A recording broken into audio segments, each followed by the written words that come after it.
जय गुरुदेव। आप सभी गुरु प्रेमी भाई बहन को मेरा सादर जय गुरुदेव प्रणाम। आज मैं आपको सुनाने वाली हूँ परम संत बाबा जय गुरुदेव जी महाराज के द्वारा सुनाई गई कहानी, जिसमें आज की कहानी है कर्मों का लेना देना, छोटी कहानी की बड़ी सीख। तो आइए सुनते हैं आज की कहानी। गुरु महाराज क्या कहते हैं, ध्यान से सुनो नर नारियों। गुरु महाराज कहते हैं कि बेटा बनकर, बेटी बनकर, दामाद बनकर और बहू बनकर कौन आता है?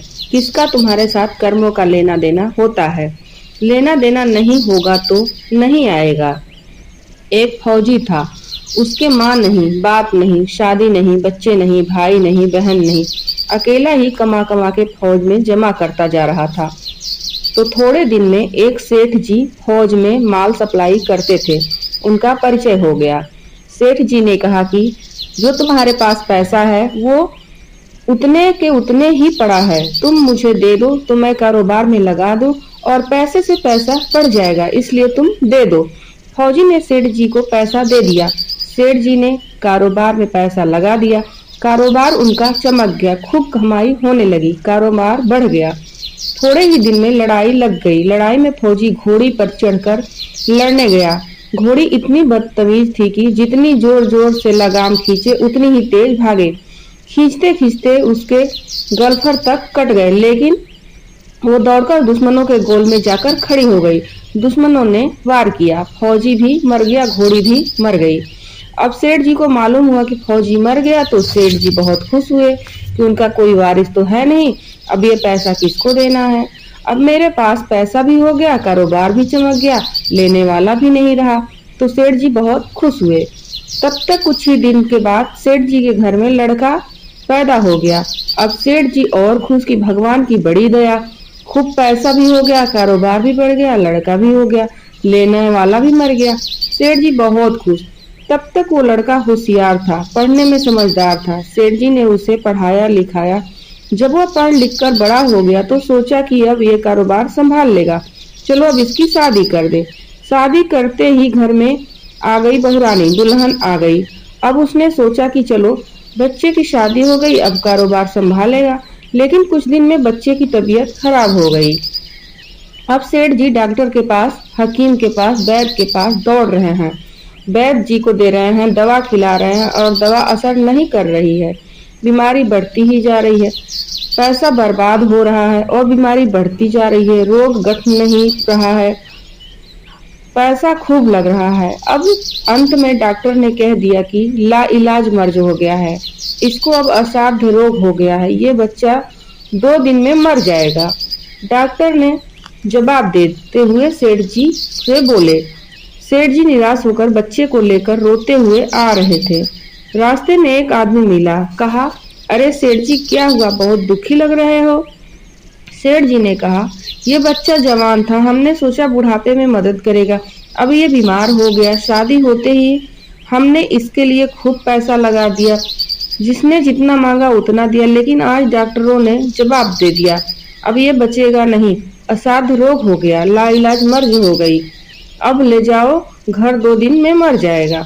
आदमी ने कहा, अरे सेठ जी तुम क्यों दिल छोड़ रहे हो, मेरे पड़ोस में वैद्य जी दवा देते हैं, 2 आने की पुड़िया खाकर मुर्दा भी उठकर खड़ा हो जाता है, जल्दी से तुम वैद्य जी की दवा ले आओ। सेठ जी दौड़ कर गए, 2 आने की पुड़िया ले आए और पैसा दिया। पुड़िया ले आए, बच्चे को खिलाई, बच्चा पुड़िया खाते ही मर गया। जब बच्चा मर गया तो सेठ जी रो रहे हैं, सेठानी रो रही है, घर में बहुरानी और पूरा गांव भी रो रहा है। गांव में शोर मच गया कि बहुरानी सेठ की कमर जवानी में टूट गई, सब लोग रो रहे हैं। तब तक एक महात्मा जी आ गए। उन्होंने कहा कि भाई क्यों रोना। बोले कि इस सेठ का एक ही जवान लड़का था, वो भी मर गया, इसलिए सब लोग रो रहे हैं, सब दुखी हैं। महात्मा बोले, सेठ जी रोना क्यों।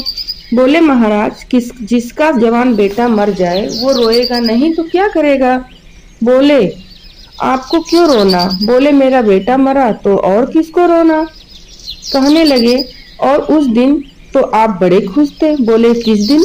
बोले, फौजी जिस दिन पैसा दिया था। कहने लगे कि हाँ, कारोबार के लिए पैसा मिला था तो बड़ी खुशी तो थी।